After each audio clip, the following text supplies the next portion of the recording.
La realidad que vive el país actualmente es una realidad dura. Desde el punto de vista económico, Venezuela es un país monoproductor, es decir, solo produce petróleo. Al haber la caída de los precios del petróleo, indudablemente se ven afectados los ingresos. A esto súmale que Venezuela en fechas o en épocas de bonanza petrolera, o lo que nosotros llamamos de las vacas gordas, nunca hubo un plan de ahorro serio y nunca hubo un plan de inversión, de modo tal que todo lo que consumimos en Venezuela es importado. Y luego todo el tema de la corrupción. Venezuela es de los países más corruptos del mundo.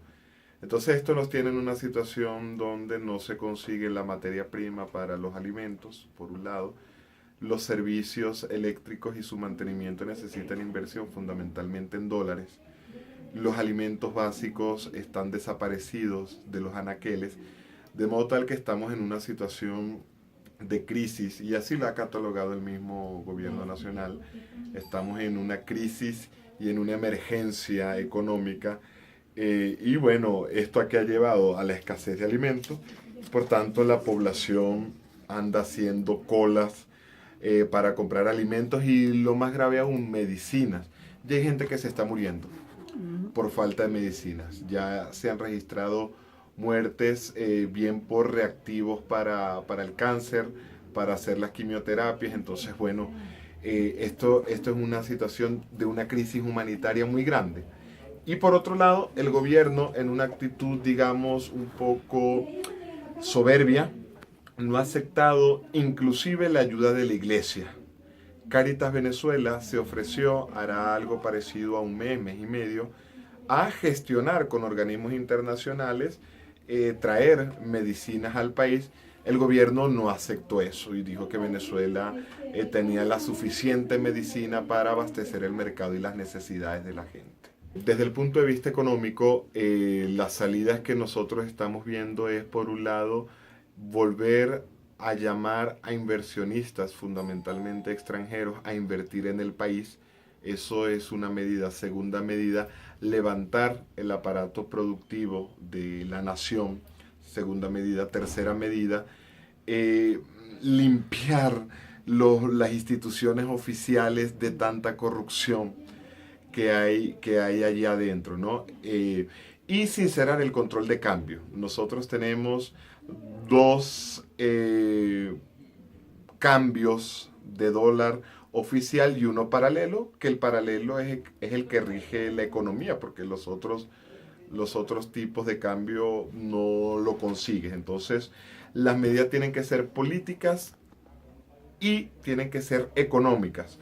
¿Cuál ha sido el problema? Que el gobierno ha puesto sobre las medidas económicas, las ha supeditado a decisiones políticas. Entonces, digamos, si bien es cierto que la economía de una u otra forma tiene que estar regulada, tiene que estar bajo la vigilancia o bajo la supervisión de los estados y de la ciudadanía, también es cierto que el mercado tiene una lógica que en cierto modo habrá que considerar, ¿no? La respuesta de la ciudadanía, mira, por más pintoresco que suene, es el humor. A mi modo de ver, lo único que ha impedido que en Venezuela no haya un baño de sangre peor del que vivimos por la inseguridad. Caracas puede tener entre viernes y domingo 40 muertes violentas. Entonces, digamos, el estallido social no se ha dado porque esto no lo hemos tomado con humor.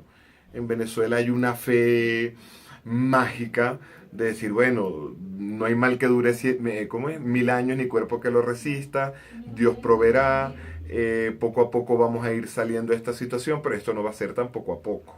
Lo que pasa es que en Venezuela el gobierno, fundamentalmente de Hugo Chávez y su continuidad mala de Nicolás Maduro, también ha monopolizado los medios. Los medios privados en Venezuela hoy día son muy pocos. El Estado maneja gran parte del monopolio comunicacional en el país. Entonces, claro, tú tienes dos países distintos. El país que te presenta la Red Nacional de Medios Públicos, que hoy día es más grande incluso que la de medios privados. Los medios alternativos como Fe y Alegría, ¿en qué andamos? Andamos trazando puentes, andamos llamando al diálogo, andamos visibilizando también las situaciones de justicia por un lado, pero también andamos visibilizando las alternativas a estas salidas.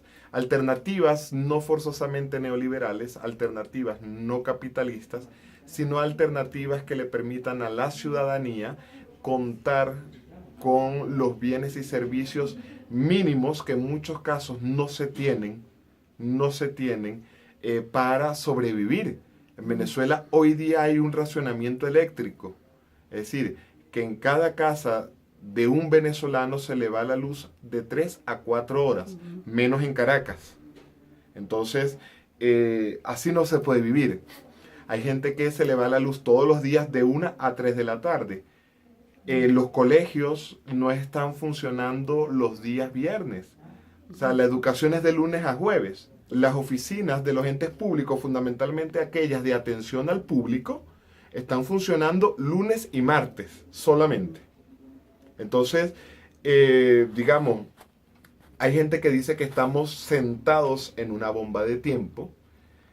Yo creo que sí, pero no estamos de acuerdo y de Fe y Alegría no apoyamos ninguna salida que afecte el orden constitucional.